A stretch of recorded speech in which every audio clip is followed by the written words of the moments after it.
Alright, so we got the Hydro Pack. This one is not nearly as useful as the other two. It's mainly contextual to when we're in water, but it is nice. It's not actually required to finish the game, though. It's completely optional. So as a result, this area we went through is also completely optional. I didn't really specify that in the previous video. But the teleport is going to take us back over here. We can't actually use the Hydro Pack in this freezing water here. That'll kill us, of course. But I'll be demonstrating it soon enough. It gives us some extra propulsion in water, which is going to allow us to go against the current, which is going to help for certain areas that contain gold bolts and whatnot. It also definitely makes us go faster underwater for underwater sequences later. And there's a couple of optional areas that, well, I'll explain when we get there. So, a new enemy type in this part of the level are these mine dispensers, and they're really obnoxious, and I was completely using the wrong weapon for that. There are easier ways of dealing with them, but obviously not with the blaster or the... I don't think that you can even use the suck cannon against them either. I tried, and it didn't seem to work out very well. So, there's going to be another Blarg Helicommander right here. These guys are more powerful than the ones on Metropolis, because instead of having just the regular machine gun, they have a rocket launcher. So, definitely going to be looking out for that. Not as bad as the Blarg Saucers on...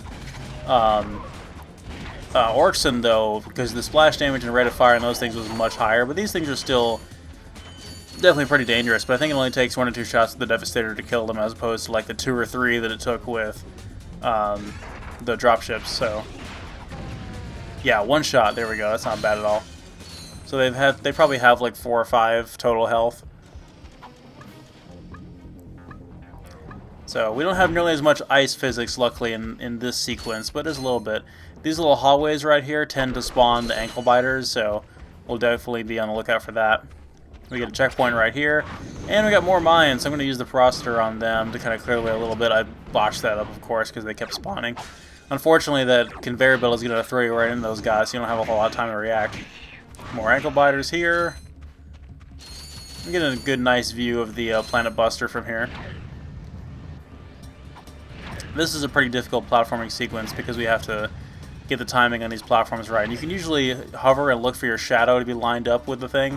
And that's how you know that you're going to make it in time. So there's going to be a lot of Blargs in here. We're going to try to deal with them in an effective way. Probably using the Taunter Mind Glove combo, which is still one of the best things to do in the game. And just the blast radius on this thing is just too good. Too good. Alright, well that dealt with that. There's another one of those mine dispensers out here that I kind of want to trigger. As soon as we go past this point, the Planet Buster is going to move into its position. We are too late. The ship is leaving. Hang on. There's an old defense turret. There it goes. Even if you see this cutscene and you die, or you if you die and come back here, we won't play that cutscene again, but it will start from back there and move on screen again. So I'm not going to mess with those mines back there. Instead, I'm going to go ahead and take this thing out. So this is considered a boss by some people, but it's really not to me. So the thing about it is we have very limited health on this turret. It's very similar to the turret we used on Battaglia to take out the Blarg bombers, but this one is going to be taking out the Dreadnought that's carrying the Planet Buster. And we're going to be focusing fire on the turret sections. As you can see, our reticle turns red when we're highlighting them, and that's where we're going to be. That's where it's going to be taking the most damage. And keep hitting a particular section of it until it falls apart. But definitely don't stop firing. Take your fire off of the ship to destroy the Blarg Helicommanders that come into frame, and just immediately go right back to it, because you don't want to be taking damage from these guys, because we don't have a whole lot of health to spare. But I don't want to be letting up on the damage either. So you got to destroy it section by section, kind of in order, because I think if you just focus fire on the midsection, I don't think the whole thing would fall apart correctly. Of course, it can't go anywhere now because it's lost its engines. But look at this thing; it's like held together with rebar and crap. Like, how would it even stay airborne after I've blown off the engines? So that made that actually look a lot easier than it really is. It's actually pretty tricky. Men, you are about to embark on a very dangerous mission. We will be launching a heavily armed surprise attack from our new moon base against a completely unarmed planet. Actually, that doesn't sound too dangerous. Nevertheless, your orders are simple. Destroy anything that moves. steal the power generators from Gorda City. Then destroy anything that doesn't move. Oh, and don't forget, have fun.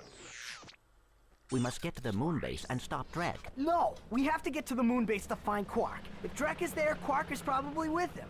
But Drek is going to destroy that city. We must get to the base. That's what I said. No, that is what I said. Fine. Fine. Fine. Alright, so we are done with Planet Hoven. Guess what, guys? I managed to make it through all the horrible ice physics without a hitch. We'll see if that continues in the next games in the series. Anyway, it's time to do a lot of backtracking as we move into the third act of the game. We'll be getting a... well, I'm not going to spoil that, actually. So we're not going to go to the Gimlick base quite yet, because to me that's the start of Act 3, and it's one of my favorite levels in the game. We're actually going to be backtracking all the way to the first level. Not Veldin, but the first level we can actually revisit right now, which is Novalis.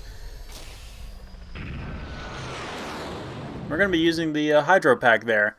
The Hydro Pack now lets me backtrack to several planets in the game and get some things that I wouldn't be able to get otherwise, as well as the O2 mask. The combination of the two is very good.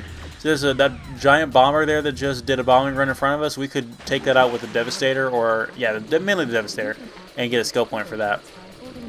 So right away I just dove straight down into this river, and using the Hydro Pack, which you hold R1, it basically just propels you forward. We're going to be able to go against the current here. Normally this would automatically force us back, like we could not swim against this. And it's going to be a long journey all the way up to the top. I technically could have done this faster if I had walked along the shoreline up to the very end of this canal here and got in the tunnel right at the end. But it's not a major time loss. There's a branching path there that goes nowhere. There's a dead end over there. And eventually the current is going to stop when we get to this tunnel here. Well, you'll just see how much faster we go with the Hydro Pack. As soon as we get to this little area here, there was plenty of areas back there where the metal detector could be used. We're going to go ahead and get out of here. Alright, so now we're in another little secret cave, and there's some destructible mushrooms in here as well as some amoeboid enemies like we saw on Rilgar. So we're going to be dealing with them, but we're here just for a gold bolt. That's the only purpose of this area, and some other bolt crates and whatnot in this area. So it's a nice little expansion to the level. Yeah, the unlocking new features in previous levels is definitely a strong point of this game's level design. You know, this was basically the first level, and then had you come back to it to get more things. So, despite the fact that it's a mostly linear game, it does have, you know, the potential for, you know, what equates to side questing pretty much.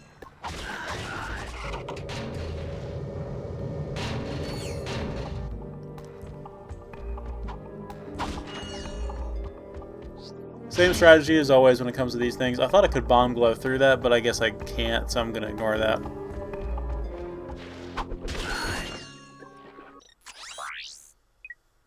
Alright, I'm going to use the Processor again here. There's not going to be a lot of opportunities. I'm going to use the Processor from now until the end of the game, so I might as well go ahead and put it to use now. Fun weapon. Everybody loves a flamethrower, but, you know.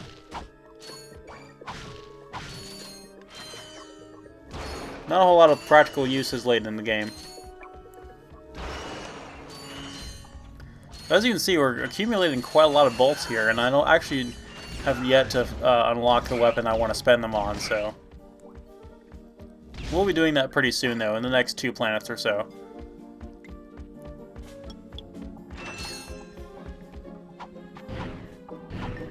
Alright, let's go up this ladder, and we saw that gold bolt briefly from the other side there.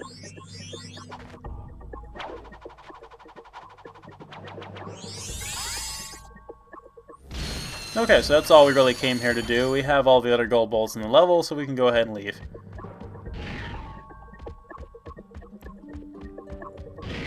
I kind of wanted to show them off in order, but if there's any gold bolts that I've forgotten, I may go back and just do them later, because I don't feel like necessarily derailing the pace of the Let's Play to go show off gold bolts. Man, we're going fast. I'm going to take the river all the way down to the end. And this is the Hydro Pack's enhanced speed on top of the current of the river, so yeah, we're going hella fast right now.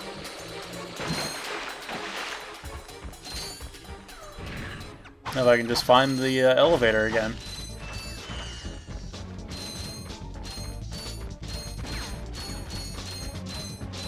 There it is.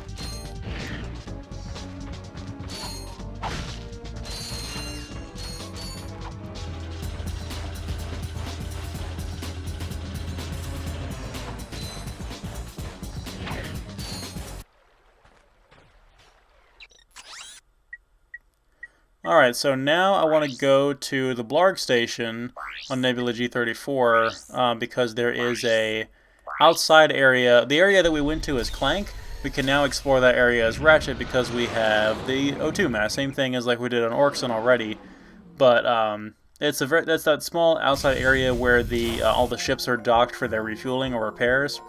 So we're going to actually be able to explore those ships now as Ratchet, which gives us a very underwhelming sense of scale for how small those ships really are. It's much more impressive when we were small like Clank, but nonetheless we'll still be able to get the gold bolt we couldn't get before.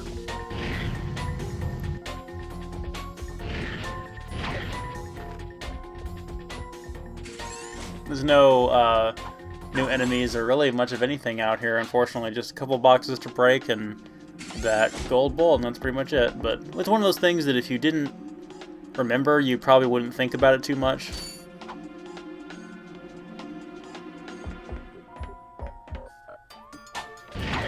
For some reason, I know we're in empty space here, but we're not in zero gravity or anything like that. Just we're not going to bother to question physics in this game. These seats are about perfect size for somebody like Ratchet to operate, though, so this might be just like a little cargo ship.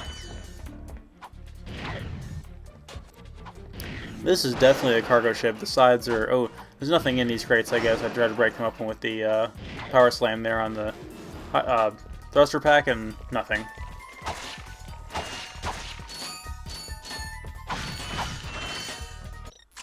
I don't think it's possible to come back out here as Clank now that we have the O2 mask, though. You'd automatically come out here as Clank if you tried earlier, but there's no way to change it back now.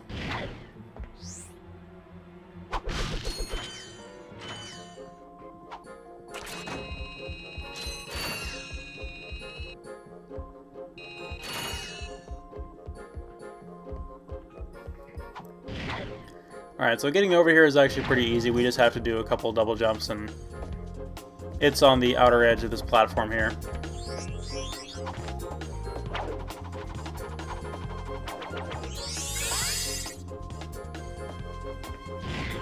Alright, so that is that. Now we are going to be getting out of here, showing off the interior of these ships a little bit more again.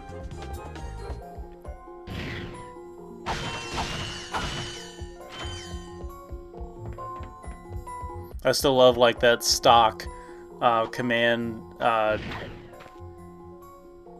display there for the it's like a stock fighter pilot display that shows like a modern like bomber on there, or a cargo plane rather.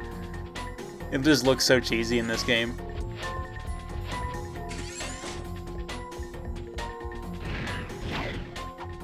Alright, a couple more areas I want to backtrack through before we're completely done with Act 2. I want to go to... No, not there. No, not there. There is a gold bolt I forgot there, though. I don't know where that could be.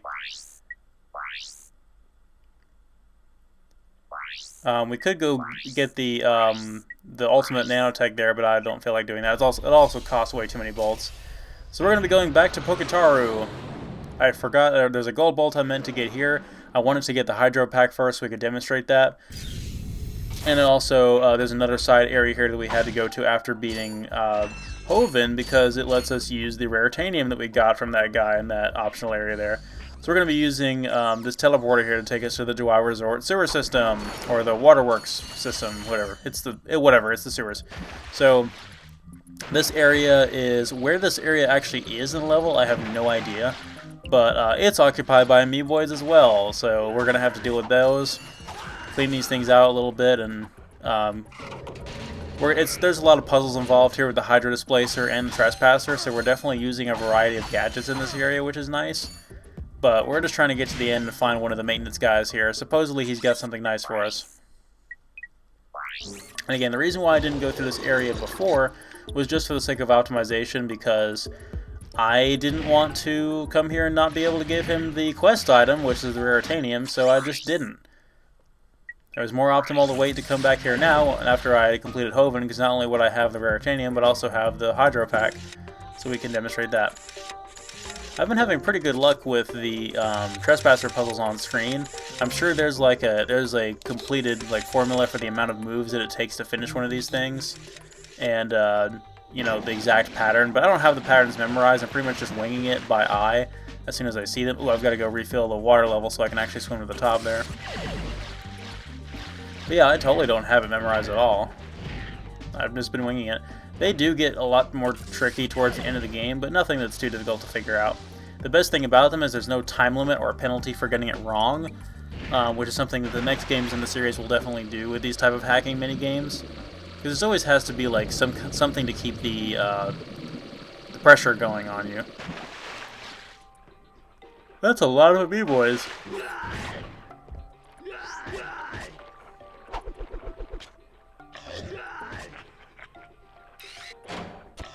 I know there's one room in this level where you can increase the water line and just kill them all off, but I'm not sure if it's this room or what it is.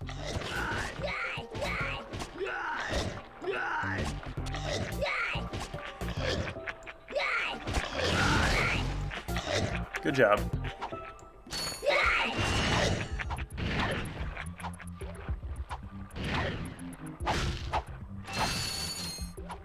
These yellow platforms here will move back and forth on a little hinge there, so we definitely don't want to stand on them for too long and have them flip over on us.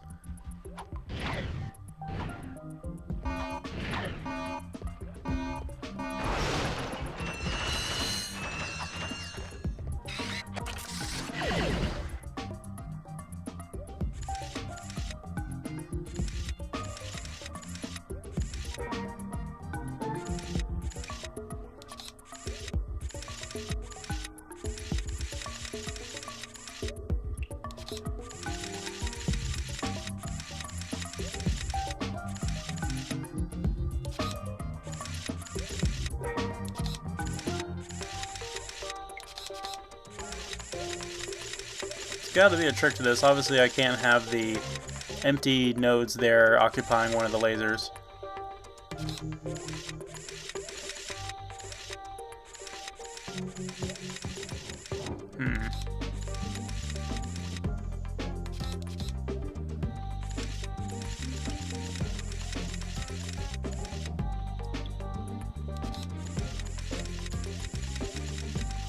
Aha, there we go. Not much I can say when I'm doing those. I guess I'm just concentrating.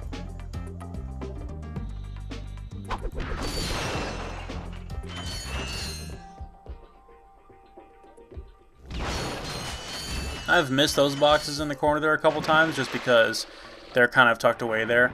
So, as I said before, you can still swim normally. It's impossible to have the Hydro Pack and not the O2 mask just because you can't get to Hoven without the O2 mask.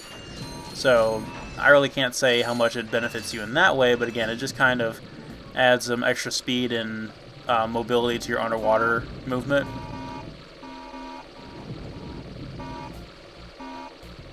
But it's mainly there, again, to...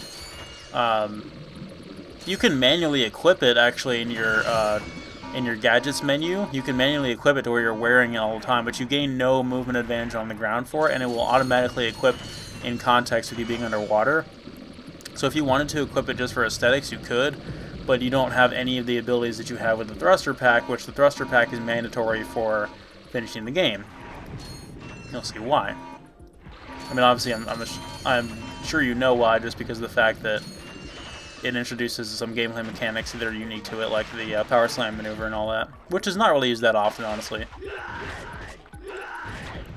I really don't have time for you guys. You guys just take too long to kill. We got one more door to trespass through.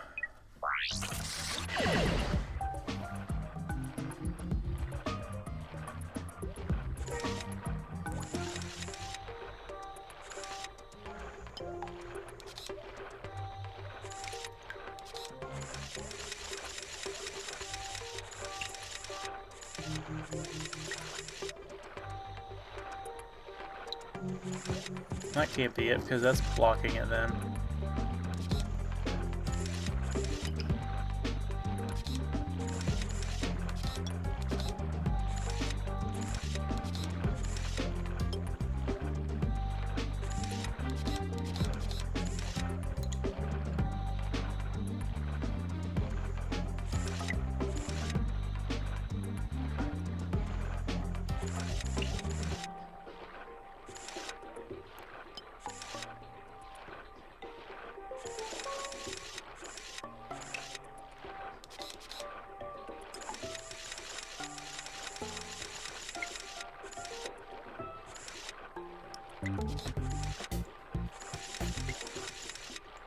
Ah, there we go.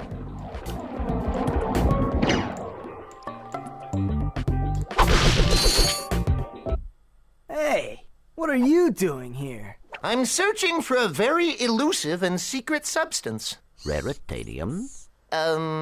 Maybe? The oceans on this planet are said to be an excellent source of that element. Well, not anymore. All that toxic dumping has obscured any trace of it. You will find raritanium for me. No, I will not. Piece of junk. My latest invention, the Persuader. I intended to use it to control minds, but, well, the only thing it's got me so far is a discount from Gadgetron vendors. Hey, I could use that. Well, I'll trade it for some raritanium. I believe planet Hoven is a source of that element. Perfect! This is precisely what I need. You will bring me more raritanium. You can't be serious. Ah, well, I tried.